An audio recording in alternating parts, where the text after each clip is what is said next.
Team के लिए तो एक खुशी होती है कि इम्पोर्टेंट टूर्नामेंट में इम्पोर्टेंट मैचेस में अगर मैं डिलीवर कर रहा हूँ बैट और बॉल के साथ तो बहुत ही अच्छा लग रहा है कि कॉन्फिडेंस मेरा और जैसे इम्पोर्टेंट गेम्स अभी आएंगे तो और ज़्यादा मैं इंडिविजुअल अपने आप का परफॉर्मेंस को लेके ज़्यादा कॉन्फिडेंट हो रहा हूँ।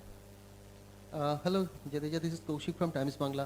तो क्या इस साल हम एक्सपेक्ट कर सकते हैं कि ऑस्ट्रेलिया वेस्ट इंडीज के बाद अनबीटन कोई चैंपियन रहेगा तो वो इंडिया रहेगा इस साल वर्ल्ड कप में? देखिए हम मैच बाय मैच सोचते इतना ज़्यादा सोचते नहीं कि क्या होगा, बट अभी आने वाला स्टेज जो होगा नॉकआउट स्टेज बहुत ही इम्पोर्टेंट होगा।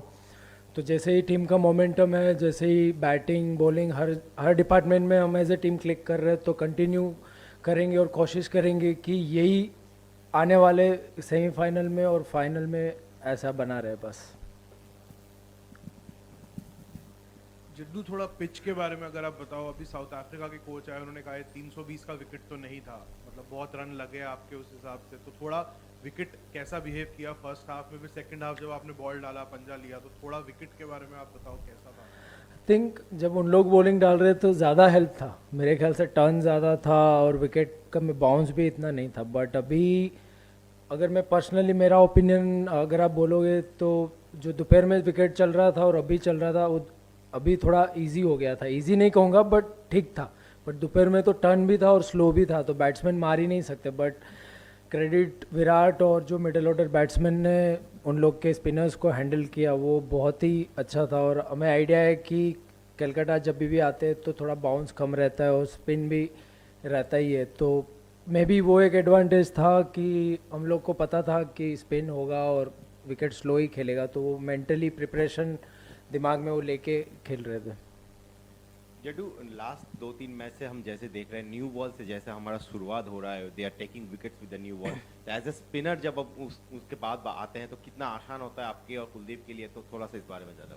देखिए हमेशा ही कोई भी फॉर्मेट आप खेल रहे हो कि जब आपके फास्ट बॉलर ऊपर से 2 या 3 विकेट लेते हैं तो स्पिनर के लिए थोड़ा इजी हो जाता है, क्योंकि ऐसी स्लो विकेटों पे आने वाला बैट्समैन सीधा ही या बड़े शॉट नहीं खेल सकता, उसको टाइम चाहिए। और स्पिनर और कॉन्फिडेंस से बॉल डाल सकता है कि जहाँ उसे बॉल डालना है, जो स्पीड से डालना है, जो वेरिएशन करना है वो कर सकता है। तो मेरे ख्याल से अच्छी बात है कि हमारे तीनों फास्ट बॉलर हर एक मैच में हमें 2-3 विकेट लेके दे रहे, बल्कि कभी कभार ज़्यादा भी दे रहे, तो अच्छा है। और होपफुली बस ये आने वाले नॉकआउट स्टेज में ऐसा ही परफॉर्मेंस टीम अगर हमारा ऐसे खेलेगी तो बहुत ही अच्छा होगा। हाय जलसा। तो अभी तक जैसे टूर्नामेंट में हम खेलते आ रहे हैं, पिछला मैच 300 रन से जीता, अभी आज फिर वन साइडेड, जो 8 के 8 मैच जीते हैं लगभग हमने वन साइडेड जीते हैं। और सबसे टफ जो चुनौती माना जा रहा था वो इसी मैच को माना जा रहा था, लेकिन वो भी साबित नहीं हुई। तो आपको नहीं लगता कि कहीं ना कहीं नॉकआउट में जाने से पहले एक आध टफ टेस्ट इंडिया के लिए ज़रूरी था? और दूसरा ये कि क्या आप लोग आज वो बर्थडे की वजह से एक्स्ट्रा मोटिवेटेड थे फील्ड पर?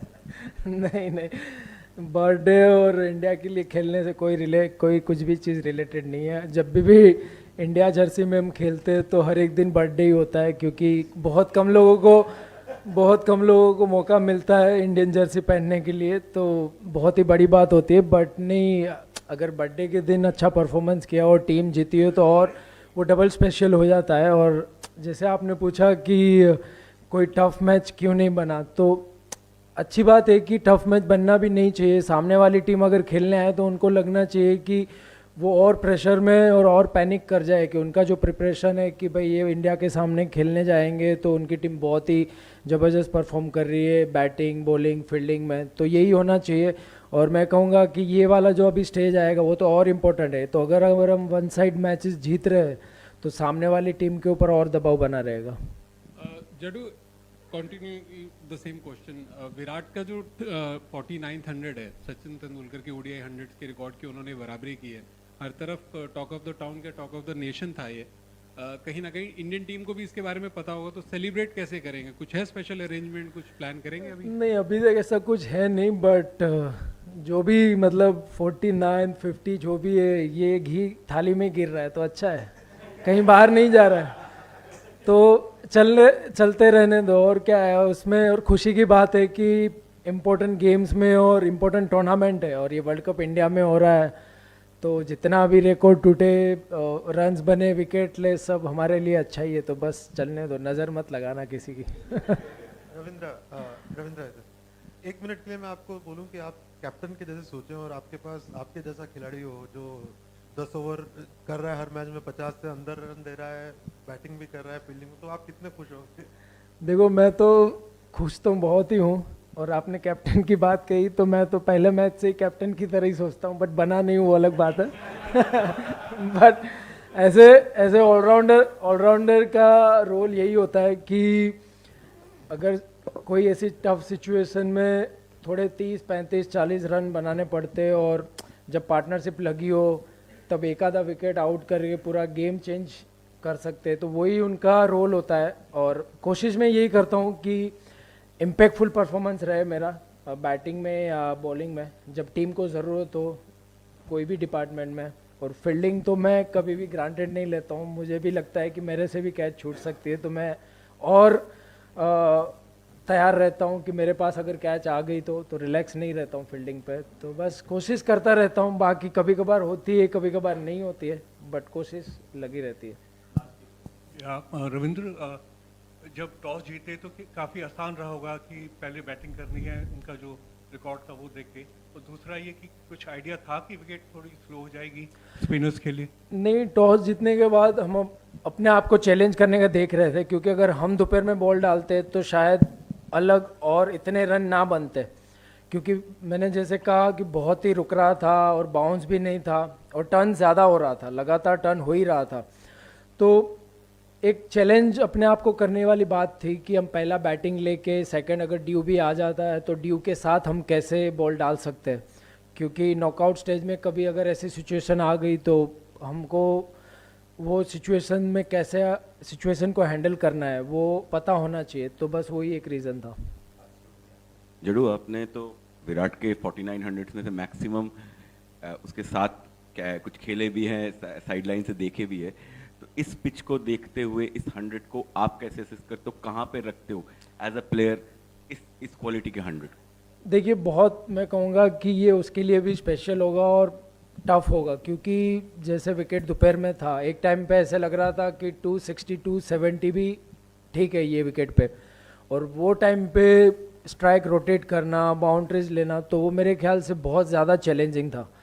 तो स्पेशल मैं कहूँगा कि जब टीम एक टाइम पे रन नहीं आ रहे थे, उनके दोनों स्पिनर ठीक बॉलिंग डाल रहे थे और उसके सामने स्ट्राइक रोटेट करके, बाउंड्रीज करके और नॉट आउट और 300 के ऊपर स्कोर पहुंचाना, तो वो एक बहुत बड़ा अचीवमेंट और एक बहुत बड़ा एफर्ट लगता है उसके लिए। सो फार तो आप लोग अनबीटन रहे हैं टूर्नामेंट में, लेकिन टूर्नामेंट शुरू होने के पहले आप लोग कौन सी टीम से ज़्यादा कंपटीशन या टफ मान रहे थे in terms of your planning और प्रिपरेशन? आप और टीम वाइज किसको आप सोच रहे थे सबसे ज़्यादा चैलेंज इस टीम या इन टीमों से मिलेगा? देखिए, वाइट बॉल में कभी कभी क्या होता है ना कि ड्यू का फैक्टर आने से जो सिचुएशन होती है वो पूरी डिफरेंट हो जाती है। अगर मैं कहूँ कि दोपहर में अगर हम बॉलिंग डालते और रात को ड्यू आ जाता तो शायद बॉल स्पिन ना भी होता, जो दोपहर में इतना बॉल घूम रहा था। तो कभी कभी वाइट बॉल में ड्यू का बहुत मेन कारण रहता है कि उसकी वजह से कोई भी नॉर्मल टीम भी बड़ी लगती है, और ड्यू नहीं आने से और अपनी फेवर में सब चलने से कोई भी बड़ी टीम लगती भी नहीं है कि इसको तो ऐसे ही हरा देंगे। तो वो सब चीज़ बहुत फैक्टर करता है, और कौन से सिचुएशन में आप क्या आपका गेम प्लान आप बनाते हो वो भी बहुत बड़ा मैटर करता है।